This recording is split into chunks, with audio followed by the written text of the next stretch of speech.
Disclaimer: the following video is not endorsed or sponsored by Square Enix, Disney or Pixar. It is an impressions video for the Nintendo Switch Collection Kingdom Hearts INTEGRUM Masterpiece for Cloud. The experiences and opinions expressed within are not necessarily going to hold true for all people and all circumstances. This is not a recommendation to purchase this product. You do so at your own risk and discretion as noted on the game's Nintendo eShop pages. Brian nor BK Productions is not responsible for your purchase of this product and being unsatisfied for any reason.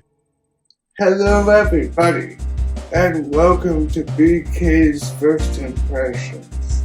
This is the first of a new series. Yes, I'm introducing a new series. Give me a break. I'm finding new things to do, so sue me. Today we're going to be looking at a very controversial topic because it is hitting the internet like wildfire, and I thought I should give my 2 cents on it because I am finding that my opinion is very much different than a lot of folks' opinion. So I'm going to be giving you my little bit of experience so that it's not quite as one-sided. Now remember, this is my experience. That is not guaranteed to be yours. So, just to make it clear, I am not going to be recommending that you buy this. You have to be cautious with any kind of cloud gaming. You gotta have, the proper internet speed. You gotta be able to know what you can and can't do with it. Especially if you have data caps and all that. But you have to do your own research into that. But we'll get into all that as we go on. So, shall we get right into it?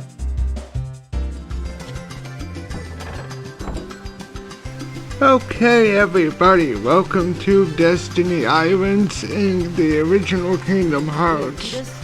This is, of course, the final remix version, and we are going to run around here a little bit. This is, of course, a pre-recorded that I did, but this is 100% footage that I did record myself. And the problems that everybody seems to be facing are that there are major stutters, things don't operate as they should, many things seem to just not behave the way that a normal native game would, and I'm not seeing any of that here. At least not that I can see. Now, maybe somebody can see something that I don't. Now, 100% just disclosure here, I have not tried any of the other games except for this one. And that is because I have not played any of these games before. So I do not want to go out of order. So I am only playing this one until I can go through the entire thing. So with that being said, I have made it a little bit of the way into it. But we're gonna get into a battle scene here, so why don't we just take a look. You're still no match for Riku. We took him on 3-1 last time. He whipped us all. Well, I guess Kairi can always count on him. You're going down!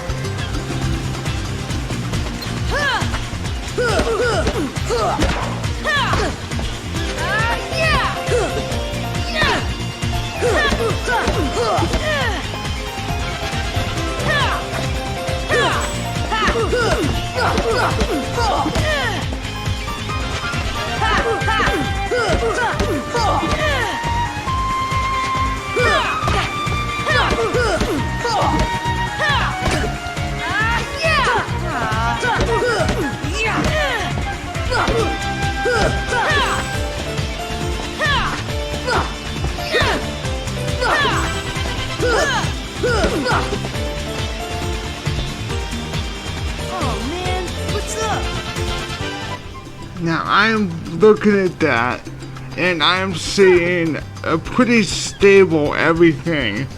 I had no problems controlling it. Everything was incredibly responsive.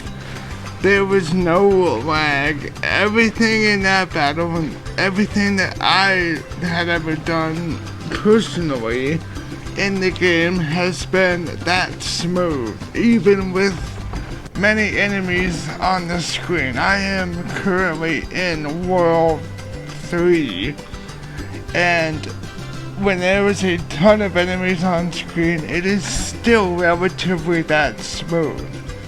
There has not been a time when it has ever been anything but that.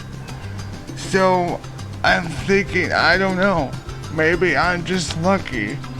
There has been one time when it stuttered in a battle, and it lasted for maybe a second, but it didn't bother enough to actually hurt me at all.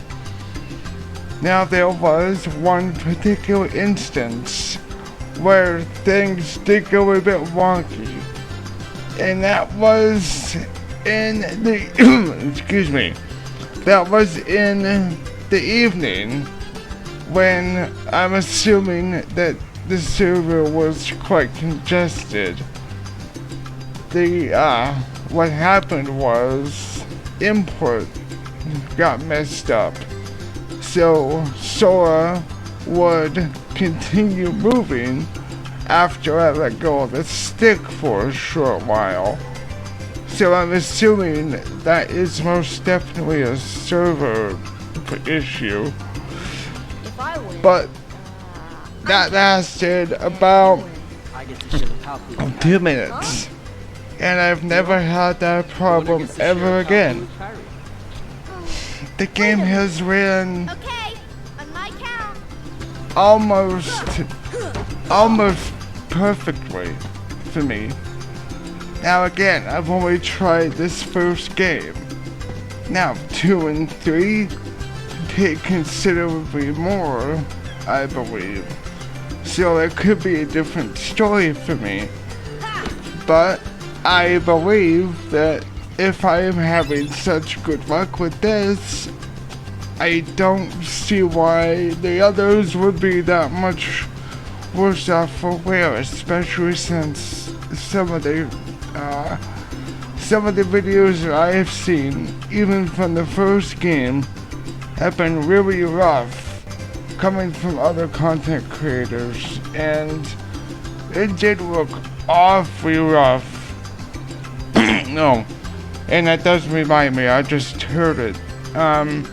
The only other issue that I have tend to run into is when going in and out of areas, the music does tend to skip a beat. So that's pretty much the only thing.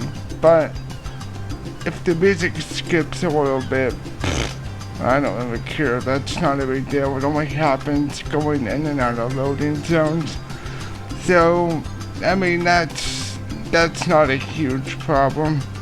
No, it's not 30 frames a second. No, it's not 4K. No, you don't have all those fancy bells and whistles. Yeah, it's definitely more expensive than where you can get it elsewhere, that's for sure. And do you actually own the game if you purchase it on the Switch? The answer is technically no. That's the one thing that's semi-concerning. It is technically a service because they can revoke access at a point when they decide to shut their servers down. I am assuming that is not going to happen for quite some time, but if you read the fine print on the Nintendo eShop pages, you will see that it does say that they will notify purchasers of the product that it is a possibility, or that if it is a possibility, they will notify you 6 months ahead of time. But I don't see that being a problem for many, many, many years. Again, it's cloud, and this is where gaming's heading, folks. Digital is where gaming is heading. I believe physical is becoming a thing of the past, and we're just going to have to deal with that. I like physical, but I also find the convenience of digital a lot more appealing, honestly. But cloud is another beast altogether.